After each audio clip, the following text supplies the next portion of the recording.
تو دوستو کہاں تھے ہم تھے 1090 میں ایران کے البرز پہاڑوں کے ایک ناقابل تسخیر چٹان پر قلعہ الموت میں۔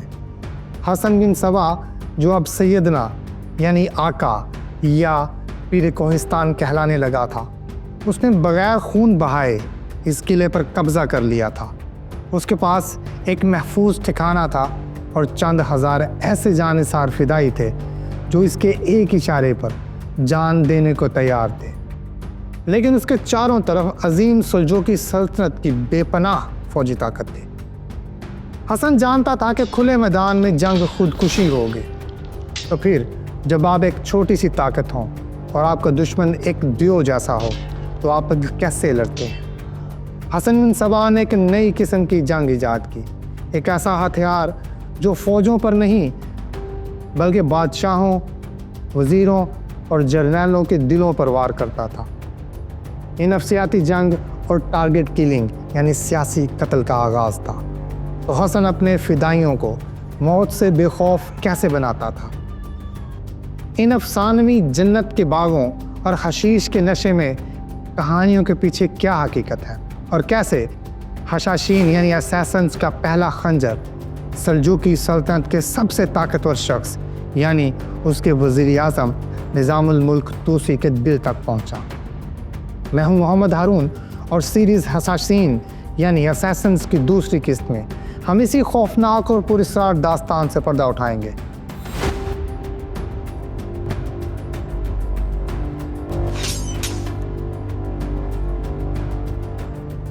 دوستو، حسن بن صبا کی حکمت عملی بہت سادہ لیکن انتہائی مؤثر تھی۔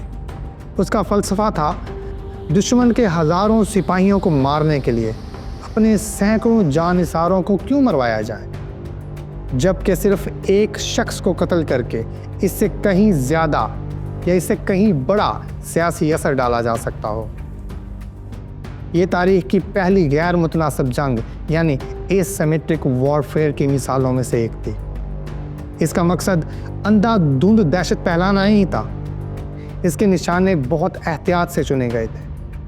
وہ امیر جرنیل یا مذہبی رہنما جو نظاری اسماعیلیوں کے خلاف سب سے زیادہ سرگرم ہوتے تھے۔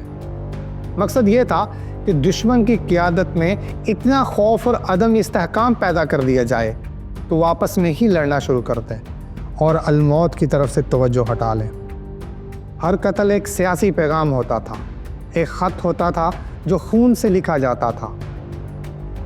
ان مشنز کو انجام دینے والے فدائی کہلاتے تھے، جس کا مطلب یہ ہے قربان ہونے والے۔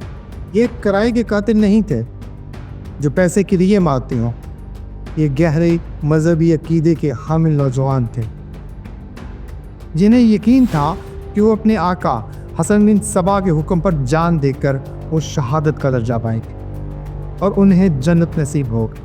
قلعہ الموت صرف ایک فوجی قلعہ نہیں تھا، یہاں ایک بہت بڑی لائبریری تھی جس میں سائنس، فلسفہ، ریاضی اور مذاہب پر ہزاروں کتابیں تھیں۔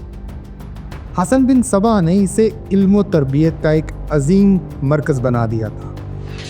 یہاں ذہین اور جسمانی طور پر مضبوط نوجوانوں کو بھرتی کیا جاتا اور پھر انہیں سال ہر سال کی سخت تربیت دے کر بلایا جاتا۔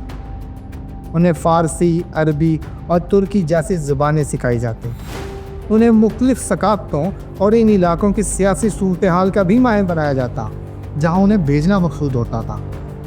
وہ بیس بدلنے، خاموشی سے دشمن کی صفوں میں داخل ہونے اور خنجر کے استعمال کے ماہر ہوتے تھے۔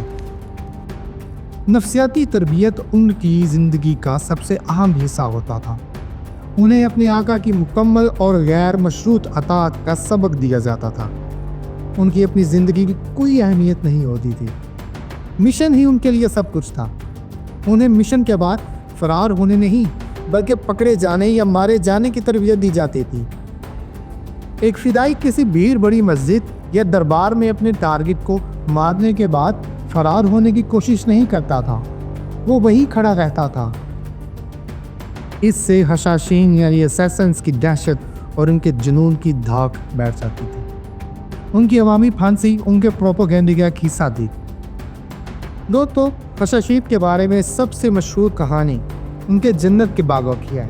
یہ کہانی صدیوں بعد مشہور مورخ مارکو پولو نے پھیلائی تھی۔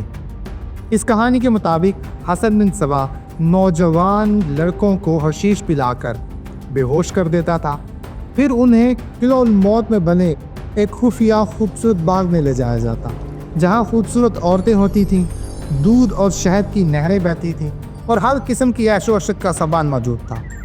جب نوجوان ہوش میں آتا تو اسے بتایا جاتا کہ یہ جنت کا ایک نظارہ ہے، اور اگر وہ حسن یعنی حسن بن صبا کے حکم پر مرے گا تو اسے ہمیشہ کے لیے یہی جنت نصیب ہوگی۔ ہمارے یہاں پاکستان میں بھی اس موضوع پر سب سے مشہور کتابیں عنایت اللہ کی فردوس ابلیس اور عبد الحلیم شیخ کی فردوس بری ہیں، جن میں یہی مارکو پولو والا بیانیہ ملتا ہے۔ لیکن کیا یہ کہانی سچ ہے؟ جدید مورخین کا کہنا ہے کہ یہ کہانی سراسر من گھڑت ہے، اس کا کوئی ثبوت کہیں بھی نہیں ملتا۔ حالانکہ اس وقت کے ہم عصر مسلمان مورخین یہاں تک کہ حشاشین کے بدترین دشمنوں کی تحریروں میں بھی ایسا کچھ نہیں ملتا۔ یہ غالباً ایک پروپیگنڈا تھا جو ان کے دشمنوں نے انہیں بدنام کرنے کے لیے پھیلایا تھا، تاکہ یہ ثابت کیا جا سکے کہ ان کے پیروکار کسی عقیدے کی وجہ سے نہیں بلکہ نشے اور لالچ کی وجہ سے جان دیتے ہیں۔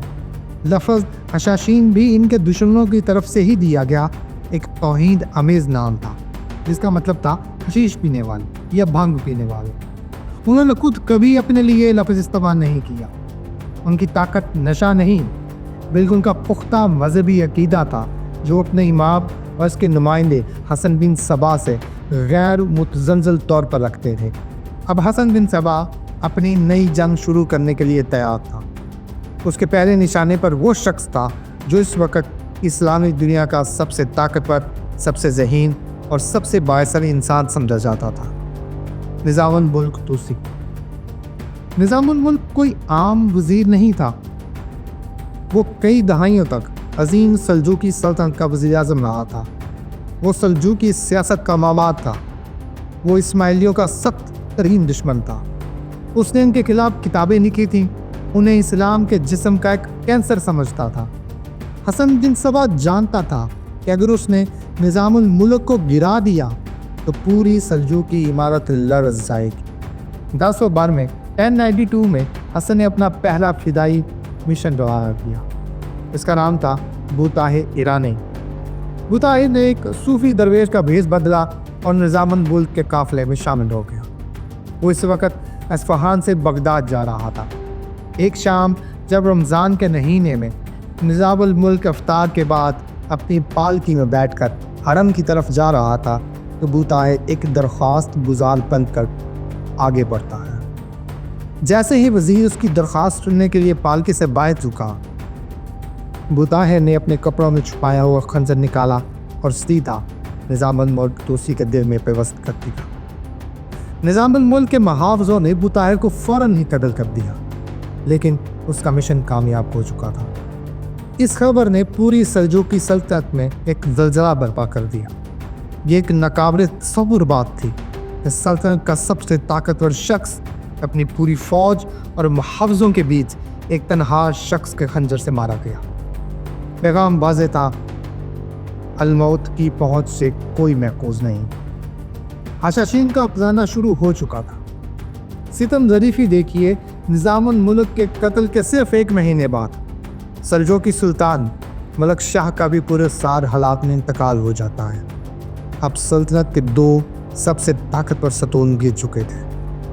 اس کے بعد سلجوقی سلطنت شہزادوں کی آپس کے خانہ جنگی میں ڈوب گئی۔ حسن بن صبا کی حکمت عملی پوری ہی طرح کامیاب رہی تھی۔ قلعہ الموت پر سے فوری طور پر خطرہ ٹل گیا تھا، لیکن جس وقت سلجوقی آپس میں لڑ رہے تھے، اس وقت یورپ سے ایک طوفان مشرق وسطیٰ کی طرف بڑھ رہا تھا، صلیبی جنگجوؤں کا طوفان۔ تو جب حشاشین کا ٹکراؤ ان نئے دشمنوں یعنی صلیبیوں سے ہوا تو کیا نتیجہ نکلا؟ کیسے انہوں نے عظیم مسلمان ہیرو صلاح الدین ایوبی کو بھی قتل کرنے کی کوشش کی؟ یہ سب ہم آپ کو دکھائیں گے حشاشین یعنی اسیتنز کی تیسری قسط میں۔ اگر آپ کو ویڈیو پسند آئی ہو تو ویڈیو کو لائک کریں، شیئر کریں، چینل کو سبسکرائب کریں تاکہ آپ کو آنے والی ویڈیوز ہماری اسی طرح ملتی ہیں۔ شکریہ۔